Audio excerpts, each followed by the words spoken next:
Detective Earl Wilson with Lake Havasu City Police Department. Behind me you see our mobile crime scene van. What we utilize this vehicle for is responding to incidents where evidence processing and collection needs to take place. This vehicle was acquired through the military surplus program. The department went up, identified this was an ambulance that was used by the military and was being retired. So we were able to acquire it, bring the vehicle back here to Lake Havasu, and then it was outfitted in the condition that you see it now, with paint and identifying stickers and so forth. Again, what we utilize this vehicle for is responding to incidents where evidence needs to be collected in the field.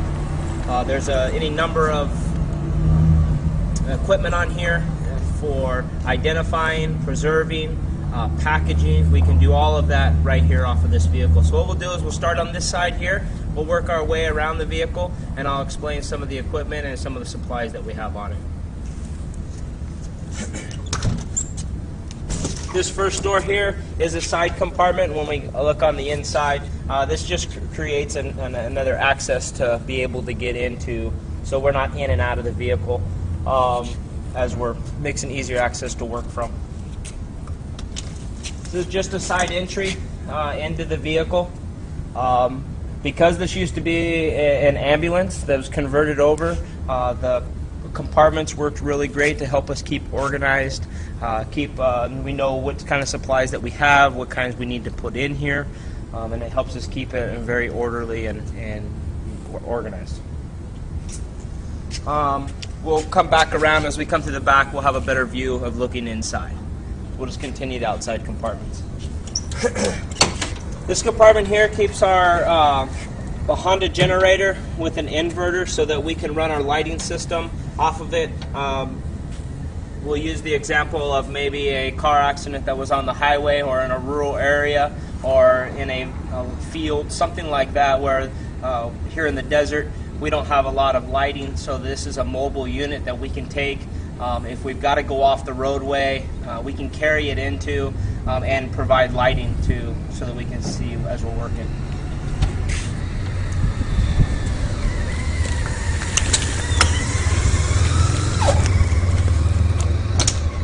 Again, this is rear access just to get back in and out of the vehicle. We'll come back and do the inside as we come back to it.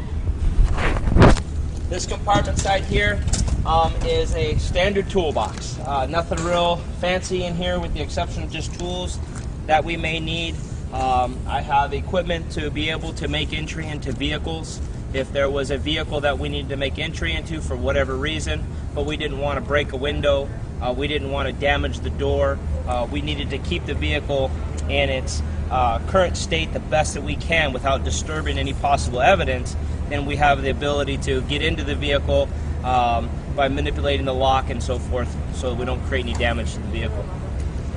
Other tools that we have are just your basic screwdrivers, hammers. You never know any tools that you may need out in the field. This is our other compartment. You'll see on the bottom shelf is our lighting. We have two different light standards with a total of 4 lights. We have the tripods, again, utilizing the generator, these 2 light standards, and we can go mobile. We can put them up wherever we need with extension cords to illuminate the area that we need. We'll see on the inside is that I have these 2 rollaway cases, and essentially what are in here are evidence collection boxes. They allow me to go into a location. They help me, there's items in here to be able to collect DNA, fingerprints, evidence collection in general, and to be able to package it all up and make it secure. The difference in the 2 boxes is just the amount of equipment. If I've got a small scene, I'll take a smaller box, versus a larger scene, I'll take the larger box. Under this side here, I have craft paper, because when we collect evidence, we want to preserve it depending on what we're trying to look within that evidence. So we need to wrap it up and secure it so that the outside elements don't interfere with the evidence that we're trying to capture. I'm going to step up inside here. The equipment that we have, some of the equipment that we have here, this is a projector with a cord on it, a video camera.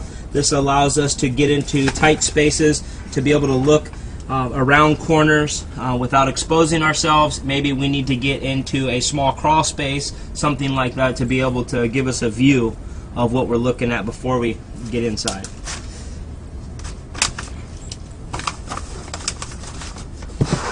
The other equipment that you see, these other boxes up here, they are leveling equipment or lasers. They help us identify trajectory. So if we had a bullet that was fired from one known location and it ended up in another known location, we can identify the trajectory in which it was fired. And that's what these help us do up here. These drawers here, we keep all of our packaging material. Again, like I mentioned about the craft paper, when we identify a piece of evidence that we want to collect, whether it's DNA, it's fingerprinting, whatever it is, we want to isolate it within itself. So this is packaging equipment to allow us to do that. Again, more packaging equipment with tape and so forth. This cabinet on this side here, our upper shelf, we utilize things for masks because unfortunately we'll come across some scenes that are foul in nature as far as the smell goes. There may be some type of airborne biohazard of some sort, so those would help respiratory to help our respiratory and protect ourselves. Down here, we just have some crime scene tape to be able to isolate our area that we want to keep people out of while we're working that scene, and just other little tools such as narcotics identification and so forth. That's what that smaller cabinet there is. This upper cabinet here, these are Tyvek suits. Depending on what scene we're going into, we would gown up. Let's just say there's a lot of biological material inside of a scene. One, we don't want to take and contaminate the area, and at the same time we don't want to get those contaminants on us. So they serve a dual purpose. Again, more personal protective equipment such as gloves, boot covers or shoe covers. Those serve the same purpose, so that we're not taking the outside elements from our person, putting them onto the scene, and then taking the elements from the scene and removing them. Down below we have some, when we're securing evidence, I just have some padded areas and some tarps to be able to help with that packaging and transport. In here we have number identifications. If I need to number, I have multiple pieces of evidence, then I can go ahead and use either these scale sticky tapes to identify how large of the evidence that I'm trying to collect. If I want to take a photograph of a blood spot that's on a wall, then I would mark it that this is a piece of evidence and that I want to measure its size. And then in relation to the camera, will give the viewer an idea of how large it actually was. Again, another scale to be able to measure. If I'm going to take a picture of a shoe print, this will give in relation to the viewer of the picture of how large the shoe print is. And these are just your standard numbering system for pieces of evidence.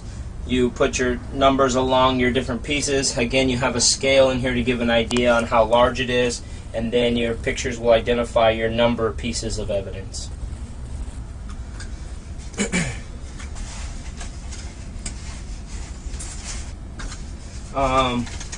We all know that it's warm here in Havasu, so we keep a ice chest on here just for cold water when we're out on different scenes. That's what this is. We keep boxes. Some of the evidence that we would collect, it may be too large for a paper bag, or it may have a sharp end to it, whatever it may be. So we keep boxes in here to be able to package and secure evidence that way. We have a working station here. We need to, if we come in and do paperwork, or we can sit in here. The vehicle is equipped with air conditioning and a heater, so depending on the elements outside, we can do some paperwork inside the vehicle if need be. And this last cabinet that we saw I explained from the outside, essentially there is just a paperwork with most jobs, there's paperwork involved. So these are all just copies of different documentation and things that I need. Down here we have a breathing apparatus, self-contained, with a composite bottle that gives us about 25 minutes of air, that if we go into an environment that is hazardous of some sort with either a chemical or biohazard, then we can go inside and breathe safely and without being compromised. And that's about it. There's not a lot of high-tech equipment on here. It's the basic equipment for evidence collection, preservation, and packaging. And then once we gather that all up, we'll come back to the station, and then we'll submit it to our property and evidence room, and then forward the evidence for analysis beyond that point. Okay.